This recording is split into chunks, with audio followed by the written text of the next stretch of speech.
కథ పేరు బామ్మ బంగారు జ్ఞాపకాలు. రచన వసుంధర రాణి మునిపల్లెగారు.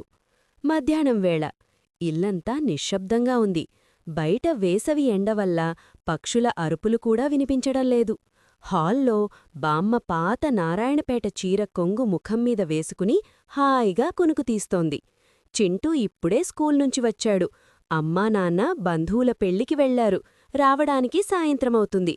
తన గదిలోకి వెళ్లి యూనిఫాం మార్చుకుంటున్న చింటూకి లాస్ట్ పీరియడ్లో హిందీ టీచర్ చెప్పిన అల్లావుద్దీన్ అద్భుత దీపం కథే పదే పదే గుర్తొస్తోంది. నాకు కూడా అలాంటి దీపమొకటి దొరికితే ఎంత బావుంటుందో కదా అనుకుంటూ యాదాలాపంగా అటకపైకి చూశాడు. అక్కడ దుమ్ముపట్టి పాతకాలపు డిజైన్లతో ఉన్న ఒక చిన్న చెక్కపెట్టె కనిపించింది. బామ్మ ఆ పెట్టెను ఎప్పుడూ ప్రాణం కంటే జాగ్రత్తగా చూసుకుంటుంది. కనీసం ఎవరినీ ముట్టుకోనివ్వదు. చింటూలో కుతూహలం పెరిగింది. చింటూ తనలో తాను, అమ్మయ్య దొరికింది. బామ్మ దీన్ని ఎప్పుడూ ఎవరినీ ముట్టుకోనివ్వదు.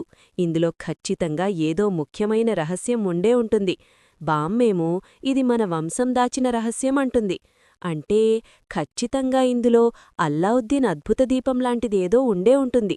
ఒకవేళ దాన్ని రుద్దగానే ఒక పెద్ద జీనీ బయటికి వచ్చి హుకుం మేరే ఆకా అని అడిగితే ఇంకేముంది, ఫస్ట్ నా స్కూల్ హోంవర్క్ అంతా వాడితోనే చేయించుతాను. ఆ తర్వాత నాకోసం ఒక పెద్ద చాక్లెట్ కోట కట్టమంటాను. వాడంతటితో ఆగలేదు. లేదంటే ఇందులో ఏదైనా మ్యాజిక్ స్టిక్, మంత్రదండం ఉంటుందేమో.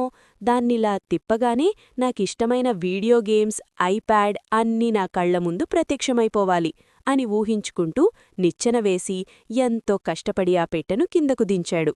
పెట్టె తాళం ముందే విరిగి ఉండటంతో వాడి పని సులువైంది. వణుకుతున్న చేతులతో పెట్టె తెరిచాడు. కాని వాడాశించిన బంగారు దీపం లేదు, మంత్రదండం అస్సలే లేదు.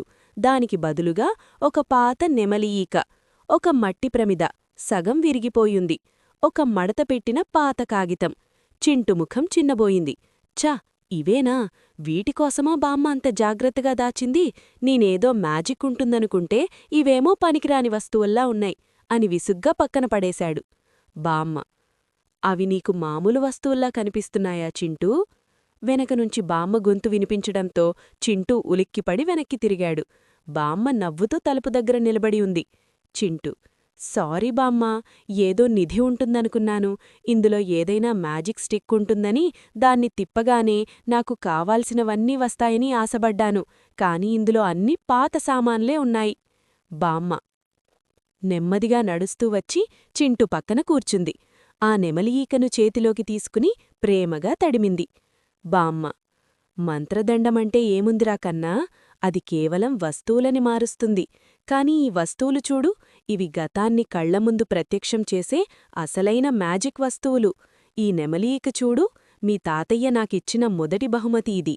అప్పట్లో మాకు ఫోన్లు లేవు. పొలం దగ్గర దొరికిన ఈ నెమలీకను నా పుస్తకంలో పెట్టి పంపేవారు. ఈ నెమలీక పట్టుకుని నువ్వు కళ్ళు మూసుకుంటే మీ తాతయ్య నడిచి వస్తున్నట్టు, నీతో మాట్లాడుతున్నట్టు అనిపిస్తుంది. ఆ మంత్రదండం కంటే ఇది పెద్ద మ్యాజిక్ కదా? చింటూ ఆలోచనలో పడ్డాడు. బామ్మ విరిగిపోయిన ప్రమిదను చేతిలోకి తీసుకుంది. బామ్మ: ఇక ఈ ప్రమిద మన ఊర్లో పెద్ద తుఫాను వచ్చి ఇళ్లన్నీ చీకటి అయిపోయాయి. అప్పుడు మీ ముత్తవ్వ ఈ ఒక్క ప్రమిద వెలుగులోనే మమ్మల్ని ధైర్యంగా ఉంచింది. ఆ చీకట్లో మాకు ఆశను చూపించిన వెలుగు ఇది. ఆ జీనీ ఇచ్చే వెలుగు కంటే ఈ ప్రమిద ఇచ్చిన ధైర్యం గొప్పది కదా? చింటూ మెల్లగా ఆ పాత కాగితం తీసి బామ్మకిచ్చాడు. మరి ఇందులో ఏముంది బామ్మా? బామ్మ ఆ కాగితం విట్టింది. అందులో పెన్సిల్తో గీసిన ఒక చిన్న పిచ్చి గీత బొమ్మ ఉంది. బామ్మ కళ్లల్లో నీళ్లు తిరిగాయి. బామ్మ: ఇది మీ నాన్న చిన్నప్పుడు మొదటిసారి గీసిన బొమ్మ. అమ్మా, ఇది నువ్వే అని నాకిచ్చాడు. అప్పట్నుంచి దీన్ని ప్రాణం కంటే ఎక్కువగా దాచుకున్నాను. ఏ మంత్రదండం తిప్పినా మీ నాన్న చిన్నప్పటి ఈ అమాయకత్వం తిరిగి రాదురా చింటూ. అందుకే ఇది నాకు పెద్ద నిధి.